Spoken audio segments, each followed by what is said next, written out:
Covid కారణంగా ఏం జరిగింది అనే ప్రశ్న కంటే ముందు అసలు ఏం జరగలేదు. కోవిడ్ కారణంగా ఏం కోల్పోయాము కంటే ఏం కోల్పోలేదు. అసలు సర్వం కోల్పోయి రోడ్డు మీద పడ్డ వాళ్ళు కూడా మన కళ్ళ ముందు కనిపిస్తున్నారు, మన తోటి వాళ్ళు. ఈ నేపథ్యంలో అసలు మనం కరోనా నుంచి ఏం నేర్చుకున్నాం ఈ 2 వేవ్ల నుంచి అంటే ఏం చెప్పుకోవచ్చు? యాక్చువల్గా ఒక 7 పాయింట్స్ నేను రాసి పెట్టుకున్నానండి. అంటే అన్ప్రిపేర్డ్నెస్ ఎప్పుడు పాండమిక్ ఎప్పుడు కూడా మనకు తెలిసి రాదు, తెలియకుండానే వస్తుంది. సో పాండమిక్ లాంటివి వార్, ఇది ఒక బయాలజికల్ వార్ నేపథ్యం అనమాట. సో ఈ పాండమిక్ మనకి అన్ప్రిపేర్డ్గా, అన్నోయింగ్గా, తెలియకుండా వచ్చిన ఒక ఎమర్జెన్సీ సిచ్యువేషన్లో మన వ్యవస్థ మొత్తం కూడా ఎక్స్పోజ్ అయింది. ఇందులో మెయిన్గా ఎక్స్పోజ్ అయింది ఏంటి అంటే గవర్నమెంట్ ప్రిపేర్డ్నెస్. అంటే ఒక మినిస్ట్రీ. ఇప్పుడు ఏమవుతుందంటే మనం ఎన్నికలు చేసుకున్న రాజకీయ నాయకులు వాళ్ళు ప్రభుత్వం ఏర్పాటు చేసుకుంటారు, కానీ ప్రభుత్వానికి రాజకీయ నాయకుడికి తేడా ఉంటుంది. ప్రభుత్వం ఎలా ఉంటుందంటే స్టేట్స్మెన్షిప్ లాగా, అంటే వాళ్ళు దేశాన్ని మేలు కోరే లాంటి పాలసీస్, దాని మీద చేసే కష్టపడటం, అది అంతా సాధ్యం చేసుకోవటం మీదే మైండ్ ఉండాలి. కానీ రాజకీయం అనేది ఓన్లీ ఎలక్టోరల్, ఆ టైంలో ఎలక్షన్స్ విన్ అవటానికి మాత్రమే. సో పార్లమెంట్, రాజ్యసభలో ఆక్సిజన్ కారణంగా చనిపోయింది ఏమీ లేదు. అవి కోవిడ్ డెత్స్, కానీ ఆక్సిజన్ లోపంతో చనిపోయింది ఏమీ పెద్ద సంఖ్య ఏం కాదు, అది పెద్ద ప్రాబ్లం కాదన్నట్టుగా మాట్లాడటం జరిగింది. సో దాన్ని బట్టి ఆ ఒక్క సెంటెన్స్తో మనం ఏం అర్థం చేసుకుంటా ఉంటే లీడర్షిప్ ఏమి నేర్చుకున్నారు అనేది మాకు ఒక ట్రస్ట్ లేకుండా అయిపోయింది. అంటే మెడికల్ ఫ్రెటర్నిటీకి, ప్రజలకు కూడా లీడర్షిప్ అంటే గవర్నమెంట్ ఆఫ్ ఇండియాగా పనిచేస్తుందా, లేదంటే ఒక రాజకీయ నాయకత్వంగా పనిచేస్తుందా? రాజకీయ నాయకత్వం ఓన్లీ ఎలక్షన్స్కి మాత్రమే పనికొస్తాయి.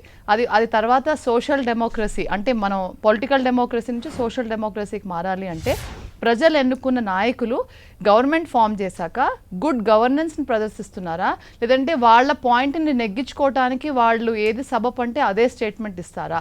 ఆ స్టేట్మెంట్ ఇచ్చినందుకు ప్రజలందరికీ కూడా దాని మీద ట్రస్ట్ పోతుంది. సో ఫస్ట్ మనం నేర్చుకుంది ఏంటి అంటే ఇటువంటి పాండమిక్ నేపథ్యంలో మనకి ట్రస్ట్ రావాలి లీడర్షిప్ నుంచి.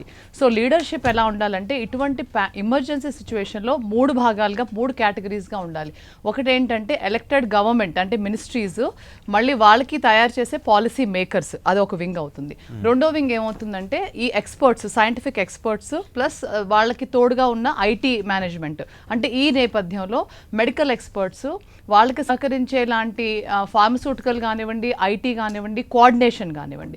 మూడోది ఏంటంటే కమ్యూనిటీ వర్కర్స్, అంటే ప్రజల వాక్యం కూడా చాలా ఇంపార్టెంట్. అంటే ఇక్కడ media, journalism, reporting, writers, bloggers, social workers, NGO owners, NGO managers, వీళ్ళందరూ కూడా, ఈ 3 సంస్థలు కూడా ఏకమట్టుగా చర్చించుకుని ఎప్పటికప్పుడు ప్రణాళికబద్ధంగా గైడ్ లైన్స్, పాలసీ క్రియేట్ చేస్తూ దాన్ని ఒక సిస్టమేటిక్గా ఇన్స్టిట్యూషనలైజ్ చేసి అప్పుడు ముందుకెళ్తే అప్పుడు ఒక్కొక్క ప్రక్రియ నుంచి మనకి కరెక్ట్ అయిన ఒక సిస్టమ్ ఏర్పడుతుంది. సిస్టమ్ ఫెయిల్యూర్ అనేది మనం చూసాం ఫస్ట్ వేవ్లో, సెకండ్ వేవ్లో. ఈ సిస్టంలో ఎన్నో ఉన్నాయి. వ్యాక్సినేషన్ ప్రొక్యూర్మెంట్ ఉంది, ఆఖరికి మాస్క్ నుంచి పీపీ కిట్ వరకు, లాక్డౌన్స్ ఎప్పుడు పెట్టాలి, ఎప్పుడు తీయాలి, లాక్డౌన్స్కి ప్రిపేర్డ్నెస్ ఏంటి, వలస కార్మికుల దగ్గర నుంచి ఆహారం లేని చాలా పేద ప్రజలకి ఆహారం అందించి వాళ్ళకి బేసిక్ నెసెసిటీస్ అందించే వరకు కూడా లాక్డౌన్ ఎలా నిర్ణయించారు, హఠాత్తుగా లాక్డౌన్ నిర్ణయించడం సాధ్యం, అది మనం ఫస్ట్ వేవ్లో నేర్చుకున్నాం. అసలు బేసిక్ ఎసెన్షియల్స్ కూడా లేని నేపథ్యంలో నుంచి మనం ఎలా నెట్టుకొచ్చాం అనేది ఫస్ట్ వేవ్లో నేర్చుకున్నాం. సెకండ్ వేవ్కి వచ్చేపాటికి జనవరి 10న ఫస్ట్ ఆర్డర్ ఫర్ వ్యాక్సిన్స్ పెట్టారు. జనవరి 16వ తారీఖున వ్యాక్సినేషన్ డ్రైవ్ మొదలైతే ఉట్టిగా ఒక 5-6 రోజుల ముందు మనం ఫస్ట్ వ్యాక్సిన్ ప్రొక్యూర్మెంట్కి ఆర్డర్ పెట్టడం జరిగింది. సో ఇందులో మనం ఎంత ముందు జాగ్రత్త, ముందు చూపుగా మనం వెళ్ళామా లేదా అనేది మనం క్వశ్చన్ మార్క్గా మనకు ఆన్సర్స్ ఇప్పుడు దొరికినాయి. సో వ్యాక్సినేషన్ డ్రైవ్ అది కాకుండా రెండో పాయింట్ ఏంటంటే ఇన్ఫ్రాస్ట్రక్చర్ రెడీనెస్. ఇన్ఫ్రాస్ట్రక్చర్కి ఆక్సిజన్ కావాల్సి వచ్చింది, ఐసీయూ బెడ్స్ కావాల్సి వచ్చినాయి. అయితే డాక్టర్స్కి శాలరీస్, ఇన్సూరెన్స్, వాళ్ళ safety, medical students, health care professionals, first line warriors, వాళ్ళకి ఇవ్వాల్సిన ఇన్సూరెన్స్, వాళ్ళకి ఇవ్వాల్సిన ఎక్స్గ్రేషియా, ఇవన్నీ కూడా మనం కాపాడుకోగలిగామా? వాళ్ళందరూ కూడా తెరపైకి వచ్చి స్ట్రైక్స్ చేసి మరి వాళ్ళ శాలరీస్ పెంచమని అడిగారు. వాళ్ళు స్ట్రైక్స్ చేయటం పాండమిక్ మధ్యలో ఏమన్నా బాగుందా? మిస్ఇన్ఫర్మేషన్, అంటే ఫాల్స్ ఇన్ఫర్మేషన్. మన ఇండియా వ్యాక్సినేషన్ తయారీ, రీసెర్చ్ అండ్ డెవలప్మెంట్లో 100 years ఎక్స్పీరియన్స్ ఉన్న దేశం మంది. Number 1 manufacture of the vaccines మన దేశం వరల్డ్లో. Almost in the top notch list of the vaccine exporters మన దేశం. కానీ మన దేశానికి కావాల్సిన వ్యాక్సిన్స్ మనం ఇక్కడ తయారు చేసుకోలేకపోయాము, మనం అందించలేకపోయాము.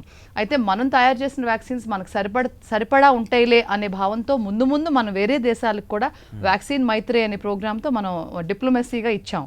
అన్నీ ఒక మంచి కార్యక్రమమే, కానీ మనకి ఇంకా సరిపోలేదు. ఇప్పటికీ మనం ఓన్లీ 6% మాత్రమే vaccinated people.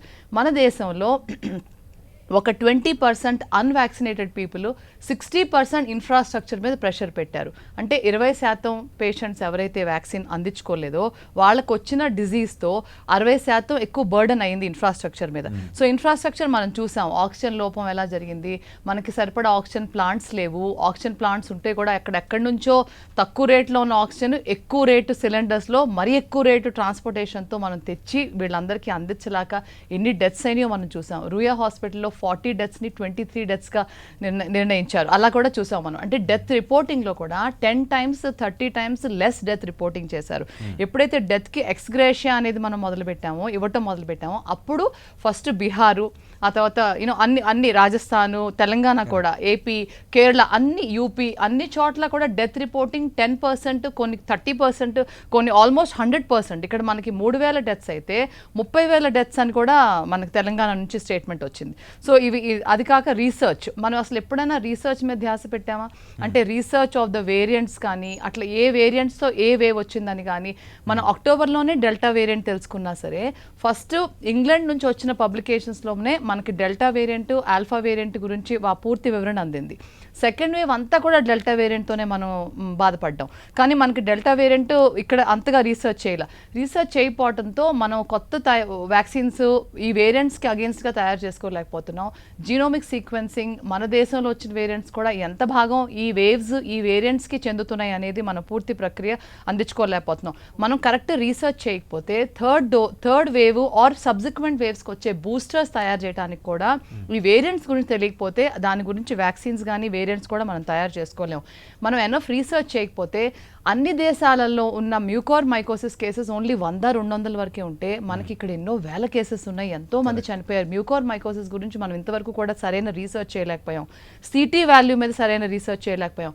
RTPCR test, rapid antigen test మనం అరగంటలోనే టెస్ట్ పాజిటివ్ వచ్చే వ్యవస్థ మనం ఏర్పాటు చేసుకోలేకపోయాం. ఇన్ని లోపల ఎందుకు మనం ఏర్పాటు ప్రిపేర్డ్నెస్ లేదు. ఎందుకంటే మనకి అదే చెప్పాను కదా, 3 సిస్టమ్ ఆఫ్ గవర్నెన్స్, ఏదైతే గవర్నెన్స్ అండ్ పాలసీ మేకర్స్ ఒకటి, హెల్త్ ఎక్స్పర్ట్స్, ఐటీ ప్రొఫెషనల్స్ ఒకటి, social workers and community people, ఈ ముగ్గురిని వ్యవస్థని మనం కలుపుకుని ఏర్పాటు చేసుకోలేని సిస్టమ్ ఏర్పాటు చేసుకోవడంలో అంటే ఒక్కటే ఆటోక్రసీ లాగా ఏమంటారు, బ్యూరోక్రసీ ఆర్ డిక్టేటర్షిప్ లాంటి మోడల్, అంటే వ్యవస్థ గవర్నమెంట్లో ఏదైతే వ్యవస్థ ఉందో ఆ వ్యవస్థనే వాళ్ళు ఏర్పాటు చేసి గైడ్ లైన్స్ తయారు చేయడం జరిగింది.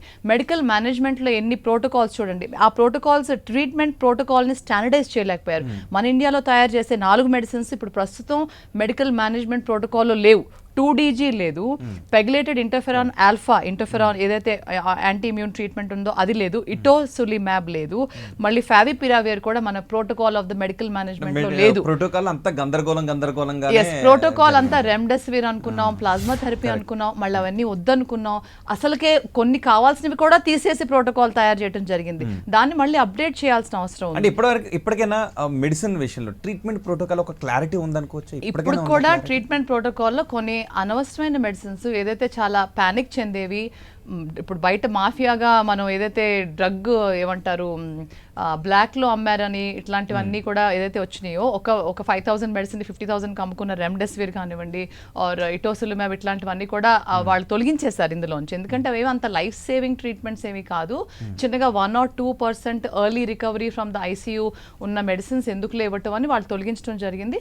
కొన్ని అనవసరమైన ఇప్పుడు అజిథ్రోమైసిన్ కానివ్వండి, డాక్సిసైక్లిన్, ఐవర్మెక్టిన్ ఇట్లాంటివన్నీ కూడా స్పెసిఫిక్గా యాంటీవైరల్ కాదు కనుక వాటిని కూడా తొలగించడం జరిగింది. లక్ష్మీనారాయణ గారు, కొంత ఒకసారి బర్డన్ ట్రీట్మెంట్ తగ్గింది. ప్రోటోకాల్ గురించి మళ్ళీ కూలంకుషంగా ఒకసారి మళ్ళీ ఈ పాయింట్స్ లో ఇంకొక పాయింట్ రోహిత్ గారిని Okay, యాడ్ చేస్తాను. హెల్త్ ఇన్సూరెన్స్ మీద కూడా మనం ఒక లెసన్ నేర్చుకున్నాం. Health insurance for example Telangana ఆరోగ్యశ్రీలో కోవిడ్ ట్రీట్మెంట్స్ లేవు. ఆయుష్మాన్ భారత్ ఎప్పుడనగా అక్టోబర్లో ప్రధానమంత్రి గారు చెప్పారు అది లాగు చేయమని. మనకి మొన్న ఎప్పుడు జూన్ ఆఖరి వరకు కూడా ఆయుష్మాన్ భారత్ ని బాగా పేద ప్రజలకి ఎవరైతే ఎలిజిబుల్లో వాళ్ళకి కూడా ఇంకా లాగు చేయలేదు. కోవిడ్ ట్రీట్మెంట్స్ అన్ని కూడా ఆరోగ్యశ్రీలో అన్ని అంశాలు కవర్ చేయట్లేదు. ఇప్పుడిప్పుడే దానికి రీఫార్మ్ తెస్తున్నట్టున్నారు. అది కాక అసలు యూనివర్సల్ హెల్త్ కేర్ అనే ఇన్సూరెన్స్ ఎప్పుడైతే అది మాట్లాడుకుంటున్నామే కానీ అది ఇంతవరకు కూడా మన ప్రజలందరికీ అందుబాటులో లేదు. గవర్నమెంట్ తరపు నుంచి ఒక హెల్త్ ఇన్సూరెన్స్ అందరికీ అందుబాటులో ఉండాలి. మెడికల్ వర్కర్స్కి, ఫస్ట్ లైన్ కోవిడ్ వర్కర్స్కి హెల్త్ ఇన్సూరెన్స్ అందుబాటులో ఉండాలి. ప్రైవేట్ ఇన్సూరెన్స్ అందరూ కూడా ఈ ఇన్సూరెన్స్ ఉన్న వాళ్ళకి కూడా వాళ్ళు కరెక్ట్గా రీఎంబర్స్మెంట్ చేసుకోలేకపోయారంట. ఈ హెల్త్ ఇన్సూరెన్స్ ఎవరు కూడా ముందుకు వచ్చి ఎవరిని ఆదుకోలేకపోయారు. అందరూ కూడా అవుట్ ఆఫ్ పాకెట్ పే చేశారు. దానికి రీఎంబర్స్మెంట్స్ ఇంకా లేవు. అంటే హెల్త్ ఇన్సూరెన్స్ పరంగా మనం చాలా వెనకబడ్డాం. కొన్ని స్పెషల్ కేసెస్ మ్యూకోర్ మైకోసిస్ అవనివ్వండి, లివర్ గ్యాంగ్రీన్, ఇప్పుడు గంగారాం హాస్పిటల్లో పెద్ద గొడవ అయింది, మ్యూకోర్ మైకోసిస్ ఒకటి. తర్వాత ఆక్సిజన్ ఇన్ఫ్రాస్ట్రక్చర్ అండ్ బెడ్ రెడీనెస్లో మనం చాలా ఇబ్బంది పడ్డాం సెకండ్ వేవ్లో. ఇవన్నీ కూడా మనం నేర్చుకున్న lessons of the first wave and second wave. Lockdowns గురించి ఎంత బాధపడ్డాం. లాక్డౌన్ ఫస్ట్ లాక్డౌన్ ఏమో మన దేశంలో ఒక 1000 కేసులు కూడా లేకుండానే లాక్డౌన్ పెట్టాం. ఎందుకు పెట్టాం? ఇటలీలో, యూకేలో, జర్మనీలో జనాలు చనిపోతున్నారనే భయంతో మన లాక్డౌన్ పెట్టాం. సెకండ్ లాక్డౌన్ పెట్టేసరికల్లా సెకండ్ వేవ్ ఆల్మోస్ట్ పీక్ దాటి దిగిపోయేటప్పుడు మనం సెకండ్ లాక్డౌన్ పెట్టాం. లాక్డౌన్ అనేది, వ్యాక్సినేషన్స్ అనేది, ఇన్ఫ్రాస్ట్రక్చర్ అనేది, ఆక్సిజన్ అనేది, ఈ గైడ్ లైన్ తయారీ అనేది అంతా కూడా సెంట్రలైజ్ చేశారు. ఈ లోపాలన్నీ మనకు కనబడుతూ ఉన్నాయి. సో